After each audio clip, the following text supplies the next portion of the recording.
지난 주일 오후에 몇몇 성도님들한테 소그룹 속회가 어떠시냐고 여쭤보니까 그런 대답을 하세요. 설교를 복습하는 것 같아서 너무 좋습니다. 이런 대답을 하시더라고요. 그래서 우리 성도님들이 신앙생활을 열심히 잘하시구나 하는 생각을 했어요. 왜냐하면 공부 잘하는 사람들은 늘 복습을 잘하더라고요.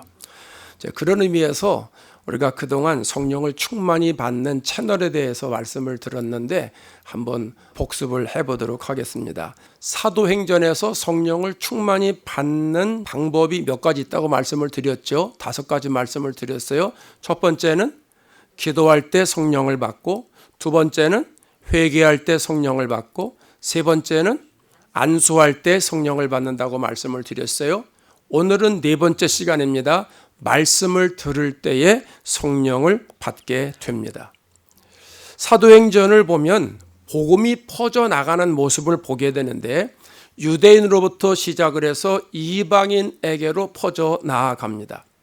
이방인 중에 대표적인 사람을 꼽으라면 고넬료를 들 수 있습니다. 고넬료. 그럼 고넬료가 어떤 사람인지에 대해서 잠깐 동안 우리가 생각하고 나아가면 좋을 것 같아요. 사도행전 10장 1절에 고넬료에 대해서 나오는데 가이사랴에 고넬료라 하는 사람이 있으니 이달리아 부대라는 군대의 백부장이다. 이렇게 설명합니다.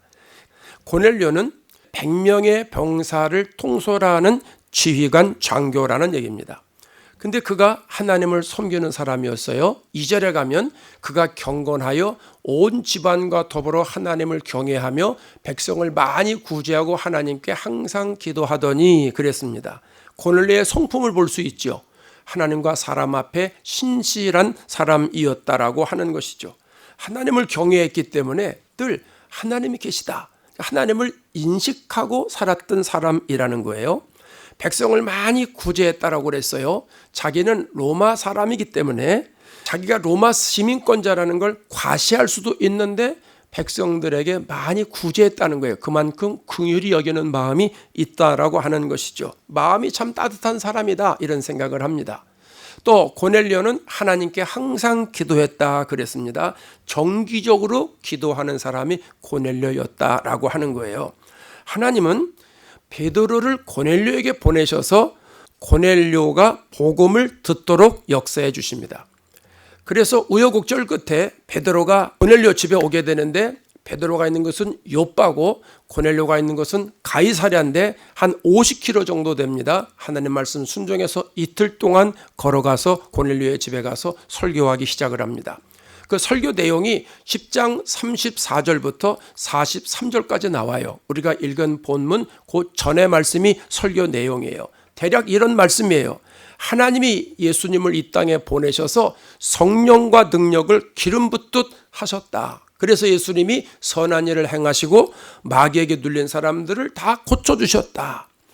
그런데 사람들이 예수님을 구세주인 것을 몰라보고 나무에 달아서 죽였다는 것이죠. 그런데 하나님이 예수님을 사흘 만에 살리셨다라고 하는 거예요. 베드로는 예수님을 소개하는데 화평의 복음으로 오셨다라고 이야기를 합니다. 그러면서 하나님과 우리를 연결시켜 주시기 위해서 십자가에서 고난 당하신 것이고 부활하셨다라고 이야기를 합니다. 그러면서 누구든지 예수님을 믿는 사람은 죄사함을 받게 된다라고 얘기를 합니다. 예수님의 피가 우리를 죄에서 깨끗하게 해주시는 능력이 있다라는 설교를 하게 됩니다. 근데 베드로 설교 중에 놀라운 일이 일어나요. 그게 오늘 본문의 말씀인데 44절에 뭐라고 그래요? 베드로가 이 말을 할 때에 방금 전에 제가 소개해드렸던 베드로의 설교예요. 그 베드로의 설교할 때에 성령이 말씀 듣는 모든 사람에게 내려오셨다라고 말합니다. 베드로의 설교를 듣는 사람은 고넬료의 집에 모인 사람들을 말하는 거예요. 24절에 가보면 고넬료가 친척들과 가까운 친구들을 자기 집으로 다 불렀습니다. 고넬료하고 이 친구들, 친척들하고 조금 다른 점은 고넬료는 하나님을 경외하는 사람이었다는 거예요. 근데 아직 성령은 받지 못한 거예요. 근데 고넬료의 친척이나 친구들은 예수님의 복음을 처음으로 듣는 사람이에요. 십자가 고난 이런 얘기 처음 듣는 얘기예요. 근데 베드로를 통해서 말씀을 듣는데 모든 것을 다 처음으로 듣는데 성령이 내리셨다라고 하는 말씀입니다. 45절에 가면 또 이런 말씀을 합니다. 베드로와 함께 온 할례 받은 신자들이, 이건 유대 사람들을 말하는 거예요. 베드로가 요바에 있을 때 같이 왔거든요. 그 사람들이 이방인에게도 성령 부어주심으로 말미암아 논란이 이는 방언을 말하며 하나님 높임을 들음이러라. 혼자 온 것이 아니라 여럿이 같이 왔는데 이 사람들은 이미 성령을 받은 사람들이에요. 성령을 받은 사람들이 보니까 깜짝 놀랄 일이 생긴 거예요. 지금 고넬료 집안에 있는 사람들은 이방인들이거든요. 할례 받지 못한 사람들이에요. 그런데 이방인에게 성령이 내렸다는 거예요. 이런 적이 없거든요. 자기들은 선민의식이 강해요. 복음은 자기들의 전유물이라고 생각을 했어요. 자기들이 구원받는다고 생각했어요. 이방인들은 성령 받는 게 아니라고 생각을 했어요. 그런데 이방인인 고넬료 가정에 와서 보니까 말씀을 듣는 모든 사람들이 다 성령을 받았다는 이야기입니다. 성령 받은 처시 중에 방언을 말했다고 그랬잖아요. 방언을 말하면서 하나님을 찬양하니까 이 사람들이 이게 뭐지? 이런 걸 처음 보는 거예요.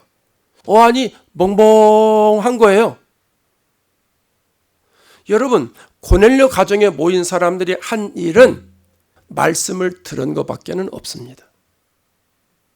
베드로 입을 통해서 나오는 하나님의 말씀을 들은 것밖에는 자기들이 한 일은 아무것도 없다는 거예요. 그런데 말씀을 듣는 모든 사람들에게 하나님의 성령이 임했다는 사실입니다. 44절에 가보면 아까 말씀 본 거, 베드로가 이 말을 할 때에 성령의 말씀 듣는 모든 사람에게 내려오셨다고 그랬어요. 여기에 듣다라고 하는 말의 원어는 경청하여 들으면서 마음에 담는 것을 말합니다. 내가 귀를 쫑긋 세우고 눈을 동그랗게 뜨고 그 말씀을 들으면서 내 마음에 담아야지, 이런 마음 가지고 듣는 걸 말합니다. 고넬료 집에 모인 사람들은요, 호기심으로 들은 게 아니에요. 베드로가 요바에서 가이사랴까지 오는 데에 이틀 걸렸다고 그랬잖아요. 그 먼 길을 왔기 때문에 저 사람 성의가 있으니까 그래도 내가 들어는 줘야지, 이런 게 아니라는 거예요. 그냥 스쳐 지나가듯이 듣는 척한 것도 아니라는 거예요. 집중해서 들었다는 거예요. 영어에 그런 표현이 있죠. 히어링이 있고 리스닝이 있잖아요. 이 사람들은 리스닝을 한 거예요. 리스닝을.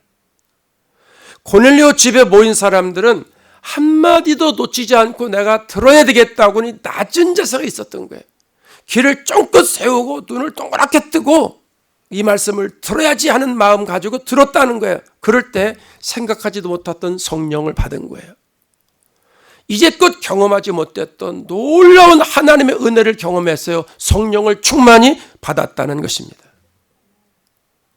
여러분, 하나님의 말씀을 들을 때 성령이 임하는 것은 어떤 특정한 사람에게, 직분받은 사람에게만 임하는 게 아니라는 겁니다. 말씀을 듣는 모든 사람에게 성령이 임한다는 사실입니다. 오늘 고넬료의 경우와 고넬료 친구들의 경우는 약간의 차이가 있어요. 고넬료는 온 집안과 더불어 하나님을 경외했다고 했습니다. 그러니까 이전부터 하나님을 경외한 사람이니까 하나님이 베드로를 데리고 오라고 환상 중에 자기가 받았잖아요. 그러니까 베드로를 통해서 하나님이 나에게 주시는 말씀이 있을 것이다. 그러니까 베드로의 설교를 귀하게 들을 수밖에 없어요. 그런데 고넬료의 친척이나 친구들은 하나님을 경외한 사람이 아니에요. 고넬료가 로마의 백부장이라고 그랬잖아요. 고위층이에요. 그럼 로마 사람이니까 고넬료의 친척도 로마 사람일 가능성이 많고 고넬료의 친구들도 로마 사람일 가능성이 많지 않겠습니까? 그럼에도 불구하고 예수님의 이야기를 들을 때 성령을 받았다는 겁니다.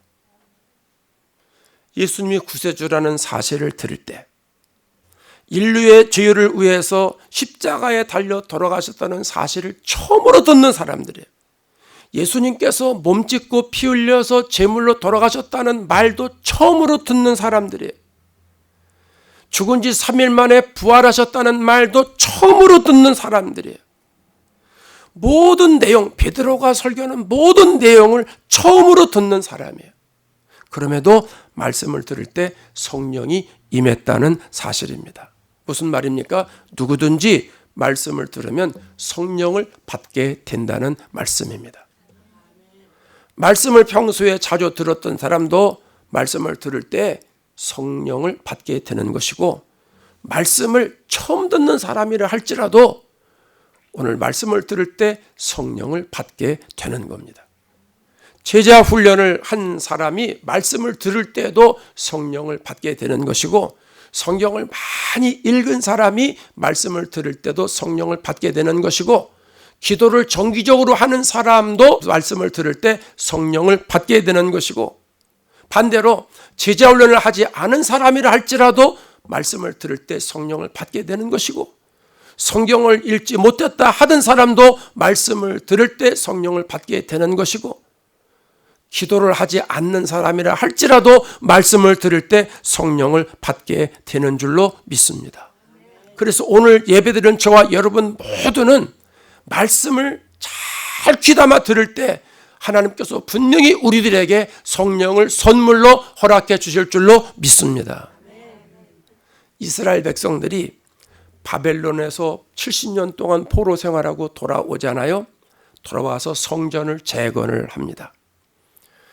그런데 율법을 잊어버린 겁니다. 그러니까 영적으로 침체된 생활을 하게 됩니다. 우리가 말씀 잊어버리면 영적으로 침체된 생활하는 거하고 똑같아지는 거예요. 에스라가 백성들에게 하나님의 율법책을 낭독하게 합니다. 그런데 놀라운 일이 일어납니다. 느헤미야 8장 8절 9절 말씀 우리 다 같이 큰 목소리로 읽겠습니다. 시작. 하나님의 율법책을 낭독하고 그 뜻을 해석하여 백성에게 깨닫게 하니 백성이 율법의 말씀을 듣고 다 우는지라. 느헤미야 시대에 하나님의 말씀을 까맣게 잊어버린 사람도 있었을 것이고, 하나님의 말씀이 마음에 흐릿흐릿하게 남아있는 사람도 있었을 것이고, 바벨론에서 포로 생활할 때 태어나서 하나님 말씀을 들어본 적이 없는 사람도 있었을 것이라는 거예요. 그런데 하나님의 말씀을 듣고 전부 울었다는 거예요. 다 울었다는 거예요. 회개의 울음, 깨달음의 울음이 아니겠습니까? 하나님의 말씀을 떠났던 그런 회개의 울음이 아니겠느냐 하는 거예요. 언제 울음이 나와요? 하나님의 영이 임하니까 울음이 나오는 거예요. 눈물이 나오는 거예요. 성령이 임했기 때문이죠. 성령이 임했기 때문에 회개의 눈물이 나오는 것이고, 성령이 임했기 때문에 영적 각성 운동이 일어나는 것이죠. 그래서 신앙이 회복된 것입니다. 우리는 여기서 이런 궁금증을 갖게 됩니다. 도대체 하나님의 말씀이 무엇이길래, 하나님의 말씀이 무엇이길래 말씀을 듣기만 해도 성령을 받을 수 있느냐? 도대체 하나님의 능력이 어떻길래 그 말씀을 듣기만 해도 이런 능력이 나타나고 이런 성령의 은혜를 경험하게 되고 성령을 충만히 받느냐 하는 겁니다. 요한복음 6장 63절에 이런 말을 합니다. 중요한 얘기입니다. 다 같이 읽습니다. 시작. 내가 너에게 이런 말은 영이요 생명이라. 아멘. 영과 생명은 동의어예요. 근데 생명의 원어를 조회라고 말합니다. 조회. 이건 하나님의 생명을 말하는 거예요. 우리가 지금 호흡하고 있잖아요. 육체의 생명을 말하는 거예요. 이건 푸시케라고 말합니다. 그러면 조회는 하나님이 우리의 심령에 넣어준 생명을 말합니다. 그럼 예수님 말씀이 하나님이 우리 안에 넣어주는 생명이라는 거예요. 말씀이 생명이라는 거예요. 아담과 하와가 타락하면서 하나님이 넣어주신 생명을 잃어버리잖아요. 선악과를 따먹지 말아라. 선악을 알게 하는 나무의 열매를 먹지 말아라. 너희 먹으면 죽는다. 하나님이 이렇게 말씀을 하셨는데 아담과 하와가 뱀의 유혹에 넘어가서 그냥 따먹습니다. 성경은 이것을 죄라고 말합니다. 기독교에서 말하는 죄는 도덕적인 죄나 윤리적인 죄를 말하는 게 아니라 하나님과 연결되어 있는 걸 말하는 거예요. 사과 하나 따먹었다고 뭐리 큰 죄가 됩니까? 사과 하나 따먹었다고 에덴 동산에서 쫓겨날 거 뭐가 있습니까? 여러분 자녀들 사과 하나 따먹었다고 집안에서 내쫓습니까? 여기서 말하는 핵심이 뭐냐면 말씀을 듣지 않은 게 죄라는 거예요. 어떤 말씀? 따먹지 말라는 그 말씀. 말씀 듣지 않고 다가 따먹었기 때문에 그게 죄라는 거예요. 무슨 말이에요? 하나님과 관계에서 벌어졌다는 거예요. 말씀을 따르지 아니하고 말씀과 어긋난 상태로 갔다는 거예요. 이걸 성경에서는 하마르티아, 죄라고 말하는 거예요. 마치 기자가 철길로 가는데 레일을 벗어나 바깥으로 탈선하는 것, 그런 경우를 말하는 거예요. 그러면 아담과 하와가 하나님의 말씀에서 벗어났기 때문에 하나님이 주신 생명에서 떠나지 않습니까? 죄의 삭선 뭐라고 그래요? 사망이에요. 그럼 죄를 지니까 영원히 죽지요? 그래서 하나님과 관계가 단절돼 가는 거 아닙니까? 그 관계를 회복시켜 주시기 위해서 하나님이 이 땅에 예수님을 보내주신 겁니다. 죄로 망할 수밖에 없는 인류를 구원하시기 위하여 누군간 죽어야 누군간 살잖아요. 죄 없으신 하나님의 아들 예수 그리스도가 십자가에서 제물로 물과 피를 다 쏟고 죽으시고 부활하셔서 우리에게 영원한 생명 조회를 다시 넣어주신 거예요. 태초에 하나님이 사람들에게 하나님의 생명을 넣어주신 것을 예수님이 십자가를 통하여 다시 우리들에게 하나님의 생명을 넣어주신 거예요. 그래서 예수님이 내가 너에게 이런 말은 영이요 생명이라고 말하는 거예요. 예수님 말씀이 영이요 생명이라는 말씀입니다. 그래서 우리가 예수님 말씀을 들을 때 하나님의 생명이 내 안에 들어오는 거예요. 하나님의 생명이 내 안에 들어오면 하나님과 나의 관계가 회복이 되는 거예요. 그래서 내 안에 새로운 생명이 자라기 시작하는 거예요. 그래서 하나님의 생명이 내 안에 들어온 사람들은 내적 변화가 일어나게 되는 거예요. 그리고 성령님께서 내 몸과 마음에 오시니까, 하나님의 생명이 오시니까 나를 다스리시고 나를 주관하시고 나를 통치하시게 되는 거예요. 나와 동행하시게 되는 거예요. 나중에는 우리가 죽음을 이기고 영원한 하나님 나라에 들어가게 되지 않습니까? 이 모든 과정의 첫 출발이 뭐냐? 말씀을 듣는 거예요. 그렇기 때문에 말씀을 들으면 하나님이 우리에게 성령을 내려주시는 겁니다. 여러분 보세요. 성경에 하나님의 말씀을 들을 때, 예수님의 말씀을 들을 때 성령이 임한 경우가 한두 번이 아닙니다. 베드로가 설교하잖아요. 베드로 설교를 들을 때 사람들 반응이 뭐예요? 우리가 어찌할꼬 하거늘, 우리가 어떻게 했으면 좋겠느냐, 회개하는 거예요. 회개는 성령을 받았을 때 진정한 회개가 나옵니다. 또 수가성 여인이 예수님을 만나요. 우물가에서 예수님 만나서 말씀을 많이 들어요. 듣다가 마음이 뜨거워져서 물동이를 버려두고 동네에 뛰어가서 복음을 증거합니다. 이 수가성 여인이 전한 복음을 인하여 듣고 구원받은 사람들이 여럿있지 않습니까? 백부장은 예수님 말씀을 미리 소문으로 들었습니다. 말씀의 효능을 알고 있어요. 저분이 말하면 다 된다, 이런 믿음을 가지고 있어요. 어느 날 자기 종이 중풍병으로 죽게 됐어요. 예수님 만나서 말씀해 주십시오. 말씀해 주시면 내 집에 있는 종이 낫겠습니다. 말씀의 능력을 믿었기 때문에, 말씀의 효능을 알고 있기 때문에 예수님이 집에까지 올 필요가 없다는 거예요. 이 자리에서 말씀하시면 우리 집에 있는 종이 낫겠다는 거예요. 모든 사람들이 하나님의 말씀에 대한 능력을 믿었잖아요. 그리고 그 능력을 믿고 말씀을 들을 때 주님의 영이 그들에게 임했다라고 하는 사실입니다. 그렇기 때문에 오늘 우리가 하나님 말씀의 능력을 믿고 그 말씀을 귀뚫어져라 하고 우리가 들을 때 하나님 말씀이 내 심령 속에 오면 나에게도 성령이 임하게 된다는 말씀입니다. 지금껏 성령 충만을 받는 방법을 말씀을 드렸는데, 제가 이제껏 오늘 네 번째 말씀을 드리는데, 네 번째 말씀 드리는 것 중에 성령 받기가 제일 쉬운 게 뭐냐면 말씀을 들을 때입니다. 저는 말씀을 들을 때 은혜 받기가 제일 쉽다라고 생각합니다. 기도하면서 성령 받는 거, 이거 쉬운 일 아닙니다. 사실 성령 임할 때까지 간절하게 기도하는 거 여러분 해보셔서 아시잖아. 1시간 기도하는 거 쉬워요, 어려워요? 어려워요. 2시간 기도하는 거 죽을 맛이에요. 3시간 기도하는 거 꿈도 안 꿔요. 무슨 얘기인지 아시죠? 쉬운 거 아니에요. 또 회개하면서 성령 받는 거, 그거 쉬워요, 어려워요? 그것도 어려워요. 하다 보면 이만하면 됐지, 뭐 내가 또 뭐 잘못한 게 있다고. 근데 조금 있다 보면 또 생각이 나고 또 생각이 나고. 그거 쉬운 거 아니에요. 안수 받는 것도 마찬가지예요. 어떤 사람은 자존심이 있어서 안수를 못 받아. 누가 감히 내 머리에 손을 얹어? 그게 돼? 뭐 이런 마음이 있어요. 그래서 안수 기도할 때 교만한 사람들은 절대 안수 안 받습니다. 그것도 쉬운 거 아니에요. 근데 말씀 듣는 거는 내가 하는 게 아무것도 없잖아요. 그냥 앉아서 넉넉히 쳐다보면서 듣기만 하면 돼. 맞아. 그래. 맞아. 그래.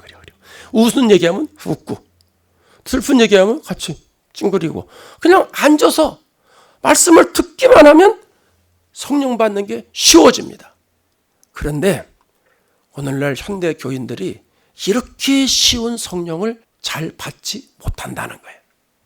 왜요? 말씀을 들을 때 평가자의 마음을 갖고 들으려고 합니다. 말씀을 들을 때 설교를 잘하나 못하나, 성경 구절이 맞나 틀리나, 또 자기 주관적인 경험을 가지고 말씀을 듣는다는 겁니다.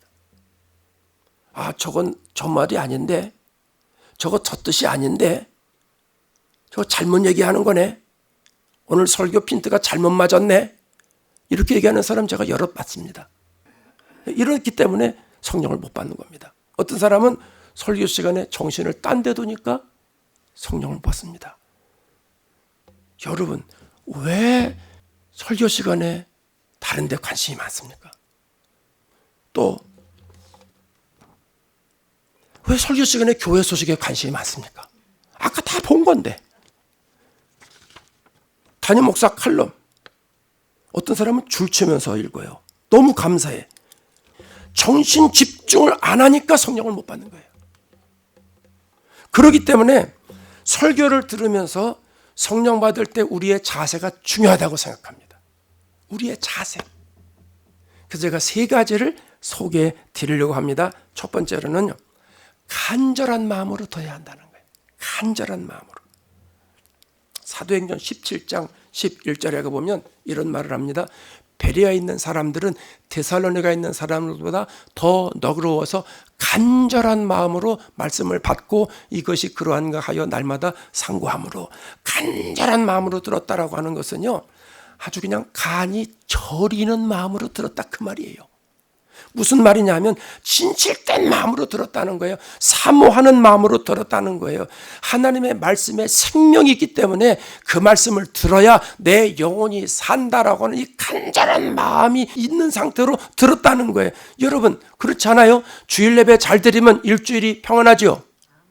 주일 예배 죽으면 일주일 갈 거 없어. 그날 저녁도 찝찝합니다.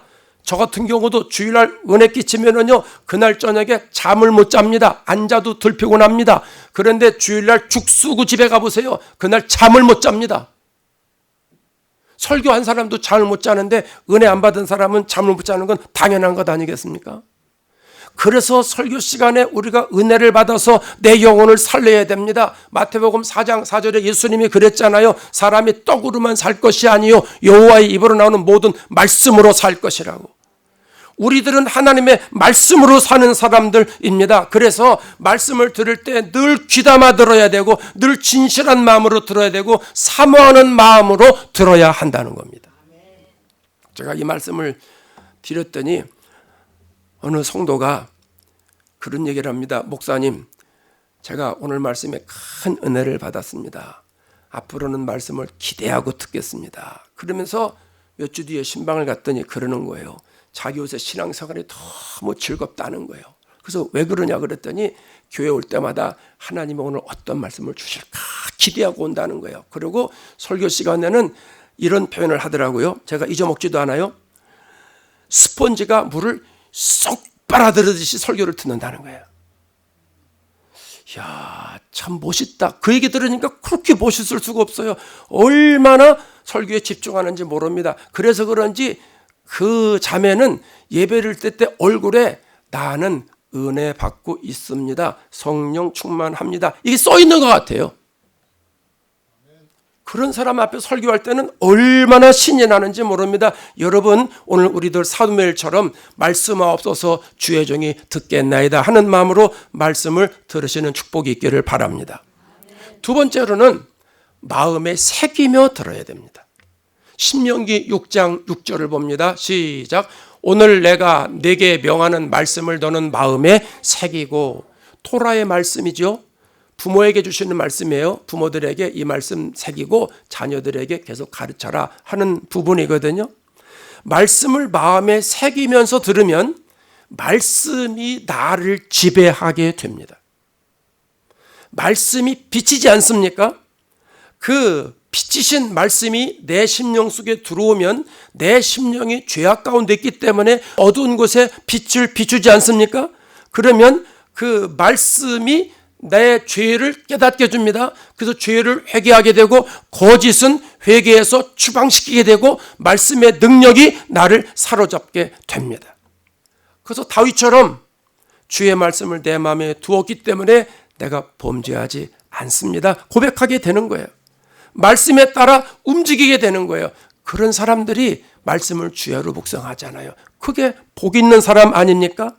이런 자세를 가지고 우리가 말씀을 들으면 성령이 당연히 임하지 않겠느냐 하는 거죠. 감사하게도 우리 성도들 가운데 말씀을 마음에 새기면서 들으려고 필기하는 분들이 있습니다. 열심히 새벽에도 필기하고 금요일도 필기하고 주일에도 필기하고 지금도 필기하는 분 몇 분 계신데 너무 감사한 거예요. 왜냐하면 들을 때보다 이렇게 기록하면서 하는 게 머릿속에 더 잘 들어가고 마음에도 새기지 않습니까? 그렇죠? 근데 조심해야 될 게 있습니다. 아주 좋은 습관인데 너무 기록하는 거에 집중하다 보면 기록하는 과정 속에 나오는 메시지는 귀에 안 들어올 수가 있어요. 잊어먹을 수가 있어요. 그래서 깨알같이 자세하게 잘 쓰지 마시고 어디 가서 설교할 거 아니잖아요. 간단하게 쓰면 내가 썼기 때문에 무슨 말인지 알아요. 그러니까 설교 들으면서 간단하게 핵심 요약만 쫙 써놓으시면 얼마나 유익한지 모릅니다. 저도 기도원 가면 그렇게 목회자 세미나면 간단하게 써놓고 집에 오면요, 이게 무슨 말이지 다 압니다. 그냥 처음부터 끝까지 자세하게 쫙 써가지고 설교 원고 만들지 마시고 그냥 간단하게 요점만 쓰시면 빨리 쓰고 또 듣고 또 빨리 쓰고 또 듣고 이렇게 된단 말입니다. 이게 신앙생활에 얼마나 좋은지 모릅니다. 이런 습성을 들이셔서 마음에 말씀을 새기는 축복을 누리시기 바랍니다. 그 다음에 하나 더, 세 번째는 아멘으로 들어야 됩니다. 아멘. 이 아멘의 본래의 뜻은 진실로, 참으로, 확실히 이런 말인데 우리가 이렇게 해석하고선 그 아멘을 사용하잖아요. 이 말씀이 진실인 것을 믿습니다. 나도 동의합니다. 그대로 이루어지기를 원합니다. 이렇게 배우셨죠? 그런 의미로 아멘 하는데 성경에 아멘을 다양하게 사용하는 걸 보게 되는데 오늘 우리들이 신앙생활할 때 자주 사용하는 것 세 가지만 소개해드리고 우리가 이 세 가지를 통해서 아멘만 잘해도 성령 받는데 전혀 지장이 없겠다 이런 생각을 해요. 세 가지만 소개해드릴게요. 한 가지 소개해드리고 또 근거를 얘기를 해야 되니까 성경 구절을 소개해드리고 이렇게 해요. 성경 구절 쫙 붙여드릴 테니까 그냥 눈으로 보시고 그냥 이렇게 넘어가시면 됩니다. 자, 언제 아멘 하느냐? 하나님을 찬양할 때 아멘 합니다. 영광송과 같은 이제 그런 역할을 하는데 역대상 16장 36절에 여호와 이스라엘의 하나님을 영원부터 영원까지 송축할지어다 하며 모든 백성이 아멘하고 여호와를 찬송하였더라.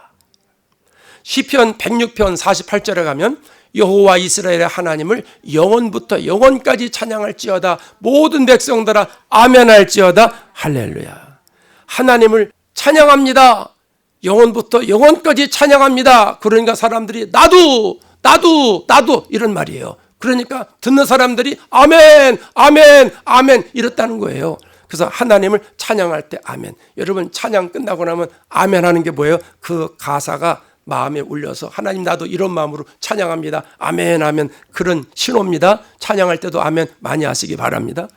그 다음에 언제 또 우리가 아멘을 많이 하느냐 하면 말씀을 끝맺을 때에 아멘 합니다. 주로 언제 하지요? 기도할 때 하죠. 기도할 때. 갈라디아서 6장 18절에 가면 형제들아 우리 주 예수 그리스도의 은혜가 너희 심령에 있을지어다. 아멘. 이거 아멘 제가 붙인 거 아니에요. 성경에 나와 있는 거예요. 이거 기도문이거든요. 기도문의 마지막에 아멘 하는 거예요. 또 한 구절도 요한계시록 21장 성경 제일 끝에 마지막 구절 어떻게 되어 있어요? 주 예수의 은혜가 모든 자에게 있을지어다 아멘. 성경을 기록하면서 맨 마지막에 뭐라고 했어요? 아멘. 기도할 때 아멘 하는 거예요. 무슨 몇 소리 하나 가르쳐 드릴게요. 어느 청년이 새로 나왔는데 이분이 아주 성격이 좋았어요. 그래서 예배 시간에 이제 예배를 드리고 예배 끝나고 나서 우리처럼 이제 속으로 속회를 하는데 이 친구가 성격이 좋으니까 그냥 너플너플 사람들에게 안녕하세요, 안녕하세요. 이제 이렇게 인사를 했어요. 그리고 이제 속으로 속회를 시작하는데 처음에 기도하잖아요. 속으로 리더가 저 사람 예수 믿은 사람 같다. 그러고선 교회 생전 처음 나온 사람한테 기도하라고 했네요. 이 사람이 교회에 처음 나온 거예요. 예배도 처음 드려본 거예요. 소그룹도 처음 해보는 거예요. 교회밥도 처음 먹어본 거예요. 기도를 하라는 거예요. 그러니까 이 친구가 담대하게 기도합니다. 하나님 안녕하세요. 지혜로운 거죠. 그러고서 이제 술술술술 기도를 했어요. 자기 나름대로는 기도를 다 했다고 생각을 했는데 그럼 사람들이 눈을 뜨고 그래야 되는데 눈 떠서 가만 보니까 다들 머리 숙이고 입 다물고 가만히 있더라는 거예요. 당황되더라는 거예요. 아니 기도 다 끝났는데 왜 안 떠? 이 사람들이. 몇 조가 흘러갔는데 그 속회그룹 회원 중에 한 사람이 빨리 이 눈을 떠가지고 이 센스가 빠른 사람이에요. 이거 뭐가 잘못됐구나. 그 눈을 떠가지고선 예수님의 이름으로 기도합니다 하니까 사람들이 아멘 하고 눈을 다 뜨더라는 거예요. 그런 일이 있었다고 얘기해가지고 얼마나 배꼽을 잡고 웃었는지 모릅니다. 그 친구가요 예수 잘 믿어가지고 지금 권사가 됐어요. 작년에 담임 목사님이 장로대라고 추천을 했는데 목사님 제가 아직 40대이기 때문에 아직 젊습니다. 다음에 하겠습니다. 그래서 사양했다는 거예요. 예수 잘 믿죠? 여러분 기도할 때 어떤 분이 기도할 때 오늘 권사님 기도하셨는데 우리 성도들이 중간에 기도를 들어보니까 맞아 나도 그 마음이요. 그럴 때 여러분 뭐라고 그러셨어요? 아멘 하셨어요. 중간에 아멘 아멘. 그리고 끝날 때도 아멘 했잖아요. 남들이 기도할 때 아멘 많이 하시기 바랍니다. 그게 그 사람의 기도를 더 격려하게 되고 나도 같은 마음 하는 거예요. 대표 기도는요 우리 회중들이 다 하나님 앞에 기도하는데 내가 그 성도들의 마음을 하나로 묶어서 기도하는 거기 때문에 내가 비록 앉아있지만 그 기도를 듣지만 나도 그 기도에 같이 하나님께 올라가는 거예요. 그러니까 아멘 해야 되는 것이 좋은 거 아니겠습니까? 기도 시간에 잘 들어보시고 그 사람이 어떻게 기도하든 그 기도를 듣고 아멘 아멘 아멘 아멘 그러면 하나님이 얼마나 좋아하시겠느냐 하는 거예요. 그래서 기도 마무리할 때 우리가 아멘을 사용한다는 거죠. 자 마지막으로 하나 더. 말씀을 소망할 때 아멘 하게 됩니다. 이게 주로 성경 읽을 때나 설교할 때 이제 아멘 하게 되는데 예레미야 11장을 보겠습니다. 5절 내가 또 조상들에게 한 맹세는 그들에게 젖과 꿀이 흐르는 땅을 주리라 한 언약을 이루리라 한 것인데 그것을 증언하느니라 하라 하시기로 내가 대답하여 이르되 아멘 여호와여 하였노라. 하나님이 예레미야에게 말씀하시는 거예요. 조상들에게 내가 맹세를 했는데 젖과 꿀이 흐르는 땅을 준다고 얘기를 했어. 근데 이걸 너희들에게 줄게. 이렇게 예레미야가 얘기를 하니까 예레미야가 뭐라고 그러는 거예요? 아멘 그러는 거예요. 아멘. 무슨 말이에요? 그 말씀대로 그대로 주실 줄로 믿습니다. 그러고 아멘 하는 거예요. 갈라디아서 6장 18절에 가면 이런 말합니다.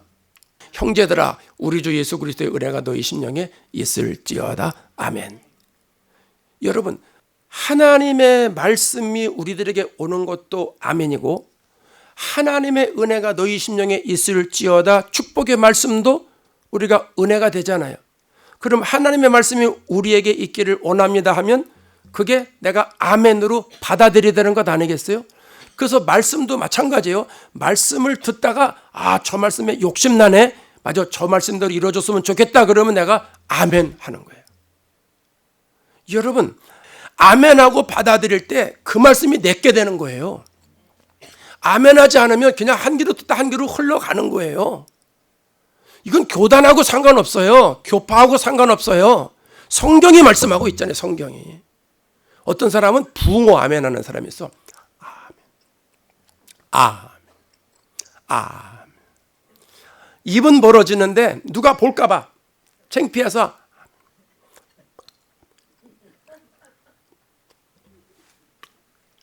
이러는 분이 있는데 하나님이 보고 계십니다. 하나님이 뭐라고 그랬어요? 뭐하니 너 지금? 손 떼라, 손 떼. 그러지 않으시겠어요? 당당하게 해, 당당하게. 그게 뭐냐, 쫀쫀하게 해. 하나님이 그러지 않으시겠냐고요. 그러니까 여러분, 다른 사람이 보는 게 뭐가 문제예요? 여러분, 은혜 받는 사람들을 보세요. 말씀을 사모하면서 아멘 꿀떡 하는 사람들이 성령을 받고 은혜 받지 않습니까? 그런 교회들이 은혜가 더 풍성하지 않겠습니까?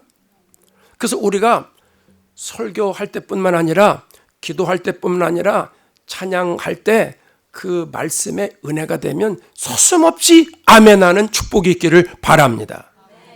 고린도서 1장 20절에 이런 말씀을 해요. 하나님의 약속은 얼마든지 그리스도 안에서 예가 되니 그런즉 그로 말미암아 우리가 아멘하여 하나님께 영광을 돌리게 되느니라. 그러니까 아멘하면 하나님께 영광이 되니까 자주 하시자고요. 자주 하시자고. 기도의 내용이 마음에 막 다가올 때 아멘 하세요.